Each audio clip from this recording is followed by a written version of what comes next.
Bernard Goldstein of Hoover watched with pride 5 years ago as Washington dedicated the World War II memorial. He wondered if he would ever be able to see it for himself. Last month, that dream finally came true. I've waited a long time to come up and see this, and I'm just thrilled to death to be here. Goldstein was one of 100 Alabama veterans making the one-day trip. Their charter flight touching down in Baltimore bright and early. The veterans greeted as heroes by throngs of military members, airport workers, and strangers who just wanted to offer thanks. First, a stop across the Potomac to see the Iwo Jima Memorial, then a short ride to the National Mall, and a few precious moments for veterans to reflect on the sacrifices they made more than 60 years ago. Being in the infantry and being on the ground floor of all the action that was taking place, it stays with you forever. You'll never get rid of it. Most sought out the Alabama column right away, posing for pictures with fellow veterans and caretakers. Others meandered around the inner fountain.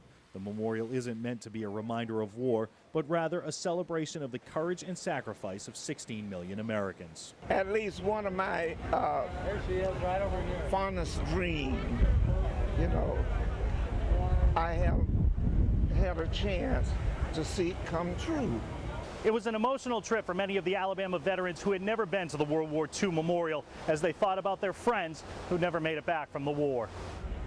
I've longed for the opportunity to come to this place, not just to see the building and these kind of things, but to think of some of my buddies who could not be here because of what happened. Some veterans traveled with family members, sharing a special moment about a war they probably didn't talk much about over the past 60 years. What service of the Army were you in? 9th Airborne.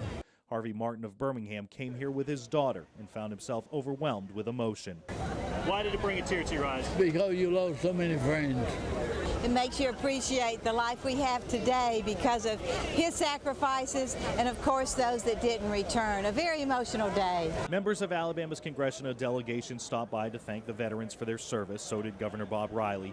But this day wasn't about policy or politics. It was about coming to terms with a war which killed 400,000 of their friends and neighbors and with their bravery protected the world from tyranny. I think it's wonderful. I think it is simply wonderful.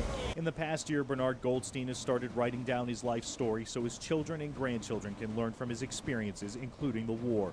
Like many veterans, when Goldstein came back from the war, he wanted to get on with his life.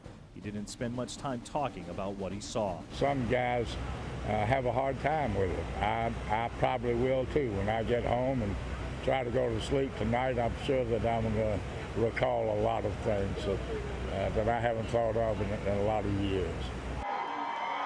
Later that night, back in Birmingham, happy friends and relatives welcomed the veterans home like the heroes they are, representing an entire nation which will never stop applauding what they did for us more than 60 years ago. Honor Flight Birmingham needs your donations to keep the flights going. Right now, they have enough money to take another 100 veterans to Washington in October, but there are still 250 veterans left on the waiting list. They'll need to raise about $150,000 to make those dreams come true. For the contact information, go to our website, NBC13.com, put in the keyword links. Chris Pallone, NBC 13 HD News.